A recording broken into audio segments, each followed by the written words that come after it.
Welcome to I dream. నా పేరు లుంబిని. మన బాడీకి ఆహారం ఎంత అవసరమో మనసుకి ప్రశాంతత కూడా అంతే అవసరం.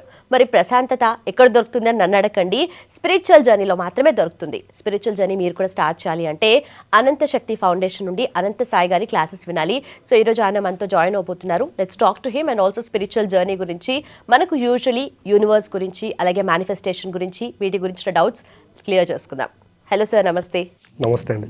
సార్, మెడిటేషన్ గురించి మనం ఎప్పుడు మాట్లాడుతూ ఉంటాం. బయట కూడా జనాలకి కొద్ది గొప్ప ఐడియా ఉంది, చేస్తూ ఉంటారు కొంతమంది. అయితే పౌర్ణమి మెడిటేషన్ అని చెప్పి కూడా మీ దగ్గర నుండి విన్నాము. ఈ మధ్య ఎక్కువగా పాపులర్ అవుతుంది. ఏంటి అంటే పౌర్ణమి రోజు చేసే రెగ్యులర్ మెడిటేషన్ అయినా, లేదంటే ఇంకేమైనా డిఫరెన్స్ ఉంటుందా? పౌర్ణమి రోజు ఎనర్జీస్ ఎక్కువ ఉంటాయండి. పౌర్ణమి రోజు, పౌర్ణమి ఒక రోజు తర్వాత, పౌర్ణమి ఒక రోజు ముందని, ఈ 3 రోజులు అనేది భూమిపైన ఒక ఎనర్జీ అనేది స్ప్రెడ్ అవుతూ ఉంటుంది, కాస్మిక్ ఎనర్జీ అనేది. ఆ టైంలో మనం మెడిటేషన్ చేయడం వల్ల ఏమవుతుందంటే ఆ మెడిటేషన్ అనేది మనకు తొందరగా కుదురుతుంది. ఒకటి ఆలోచన రహిత స్థితిలోకి వెళ్ళిపోతారు అనమాట.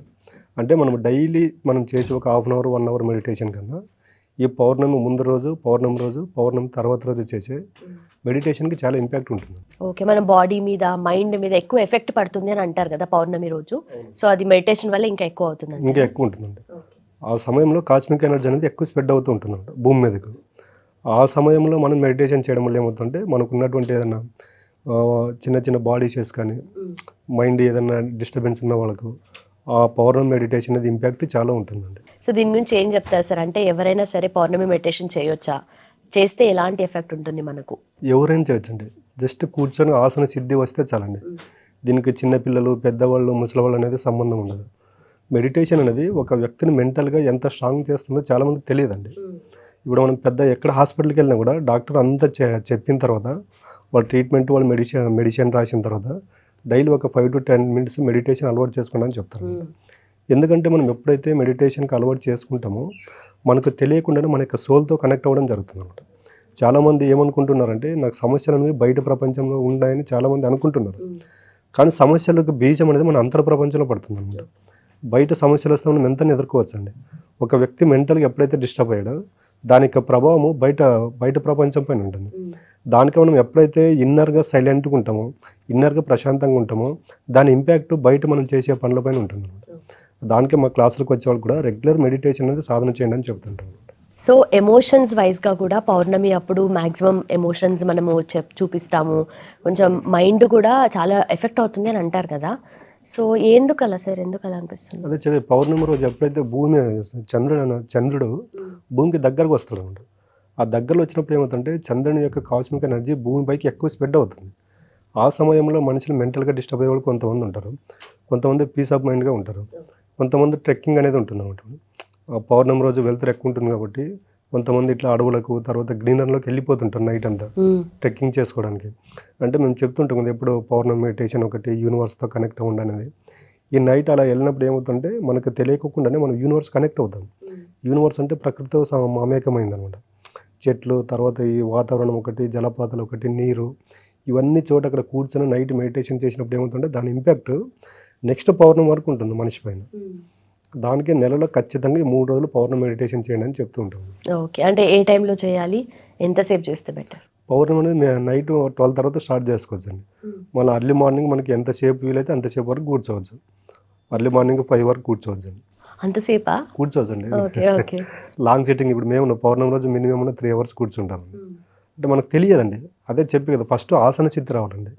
మనం కూర్చోవడానికి మనకి ఎప్పుడైతే నేను ఫ్రీగా కూర్చోగలను అనుకున్నప్పుడు ఏమవుతుందంటే జస్ట్ ఒక 10 to 20 minutes వరకు ఇబ్బంది ఉంటుంది. తర్వాత ఆ కాస్మిక్ ఎనర్జీ అనేది మన ఇన్నర్ బాడీలోకి ఎప్పుడైతే ట్రావెల్ జరగడం స్టార్ట్ అవుతుందో మనకు తెలియకోకుండానే అది మినిట్స్ అనేది అవర్స్లో వెళ్ళిపోద్ది. మనకు స్పృహ కూడా ఉండదండి. ఆ విధంగా ఉండదు పౌర్ణమి మెడిటేషన్ యొక్క ఇంపాక్ట్ అంటే. ఓకే. అయితే బిగినర్స్ ఎలా స్టార్ట్ చేయాలి, అండ్ ఆ పాయింట్ ఆఫ్ టైంలో ఫోకస్ కుదరడం కూడా ఇంపార్టెంట్ కదా. అంటే ఏం చేయాలి, ఎలా స్టార్ట్ చేయాలంటే? చాలామంది మెడిటేషన్ అంటే ఇవేవో ఆలోచనలు వస్తాయి, వాటిని కట్ చేయాలనుకుంటూ మెడిటేషన్ స్టార్ట్ చేస్తారండి. నేను ఏం చెప్తాను మెడిటేషన్ చేసే వాళ్ళకి, జస్ట్ ఆలోచనలు అబ్జర్వ్ చేయండి అని చెప్తాను. వాళ్ళకి వచ్చే ఆలోచనలు ఆలోచనలు కళ్ళు మూసుకుంటే వేల ఆలోచనలు వస్తాయి అసలు. ఎవరికైనా వస్తాయి. బయట ఎప్పుడైతే మనకు కంటితో చూసేది ఒకటి, మన ఫిజికల్ బాడీగా ఉన్నప్పుడు కంటితో చూసేది ఒకటి, దానికి సంబంధించిన ఆలోచనలు ఒకటి వస్తాయి. ఓకే. మనం ఎప్పుడైతే కళ్ళు మూసుకుంటామో సంవత్సరం కింద, 2 సంవత్సరాల కింద, 10 సంవత్సరాలు కూడా గుర్తొస్తుంటాయి మనకు. ఎందుకంటే కళ్ళు మూసుకున్నప్పుడు మన ఇన్నర్ బాడీ అనేది మనకు అన్ని ఓపెన్ అయిపోతాయి అనమాట. దానికి ట్రీట్మెంటే మెడిటేషన్ అనమాట. ఎప్పుడైతే మనం జస్ట్ ఆలోచనలు అబ్జర్వ్ చేసుకుంటున్నాం అనుకోండి, అవి తగ్గిపోతాయి. మనం చాలామంది చేస్తున్న తప్పు ఏంటంటే వాటిని ఫాలో అవుతుంటారు. అంటే ఎరుకలో ఉంటాం. ఈ ఆలోచన వచ్చినప్పుడు చూడండి, మనం ఏదైనా ఆలోచన చేస్తూ ఉన్నాం అనుకోండి, మనకు తెలియకుండానే ఒక 5 మినిట్స్ తర్వాత మనం జస్ట్ అలా స్పృహలోకి వచ్చి అబ్జర్వ్ చేస్తే, మనం ఆ 5 మినిట్స్ ముందు చేసిన ఆలోచనకు, 5 మినిట్స్ తర్వాత చేసిన ఆలోచనకు సంబంధం ఉండదు అసలు. ఆ మెడిటేషన్ కూర్చున్నప్పుడు కూడా 1 బై 1 ఆ చైన్ లింక్ మాత్రం వెళ్తూ ఉంటాయి అనమాట. దానికి మేము చెప్పేది క్లాసులో జస్ట్ మీరు తీసుకునే శ్వాసను అబ్జర్వ్ చేస్తూ ఉండండి అని చెప్తుంటాం. ఆ తీసుకునే శ్వాసను, వదిలే శ్వాసను గమనిస్తూ ఉన్నప్పుడు ఏమవుతుందంటే మనకు తెలియకుండానే ఒక 10 మినిట్స్, 15 మినిట్స్ తర్వాత శ్వాస అనేది కూడా ఆగిపోతుంది. మన దృష్టి కూడా శ్వాస పైన ఉండదు. అప్పుడు ఏమవుతుందంటే బ్లైండ్గా, అంటే మన మైండ్ ఎప్పుడైతే బ్లైండ్గా అయిపోద్దో, అంటే 0 స్టేజ్లోకి వెళ్ళిపోద్దో, కాస్మిక్ ఎనర్జీ అనేది మన ఇన్నర్ బాడీలోకి ట్రావెల్ చేయడం జరుగుతుందంట. ఆలోచనలు ఎప్పుడైతే తగ్గుతాయో కాస్మిక్ ఎనర్జీ 100% మన ఇన్నర్ బాడీలోకి ట్రావెల్ చేయడం జరుగుతుంది. ఓకే. సో జనరల్లీ బయట మెడిటేషన్ అంటే ఆలోచనలు స్టాప్ చేయండి, లేదంటే దేని గురించి ఆలోచించొద్దు, మైండ్ బ్లాంక్గా పెట్టుకోవాలి అని అంటారు. మీరేమో డిఫరెంట్గా చెప్తున్నారు కదా. అంటే ఆ టైంలో ఒక ఆలోచన వచ్చింది అనుకోండి, అది మనం ఆలోచిస్తూ పోతే ఇంకెక్కడికో, అది ఆ ఆలోచన కాస్త ఇంకెక్కడికో వెళ్తుంది, ఎక్కడికో వెళ్తుంది కదా. మనం ఎట్లా ఫోకస్ చేస్తాం? అదే ఆలోచనలు చేయకూడదని చెప్పకూడదండి. ఎందుకంటే ఆలోచనలు చేయొద్దంటే మనం ఆలోచనలు చేస్తాం. చేస్తుంటాం. మనం కళ్ళు మూసుకున్నప్పుడు జస్ట్ చూడవచ్చు, కళ్ళు మూసుకున్నప్పుడు చూడ అందరూ కూర్చోబెట్టినప్పుడు మీరు కోతి గురించి ఆలోచన చేయొద్దండి, లేకపోతే పామును గుర్తు చేసుకోవద్దంటే, మనం కళ్ళు మూసుకుందాము పాము, కోతి రెండే గుర్తొస్తాయి. వితిన్ సెకండ్స్లో వస్తాయి. ఎందుకంటే మన సబ్ కాన్షియస్ మైండ్ అలా ట్యూన్ చేసేస్తాం అన్నమాట మన మైండ్కు.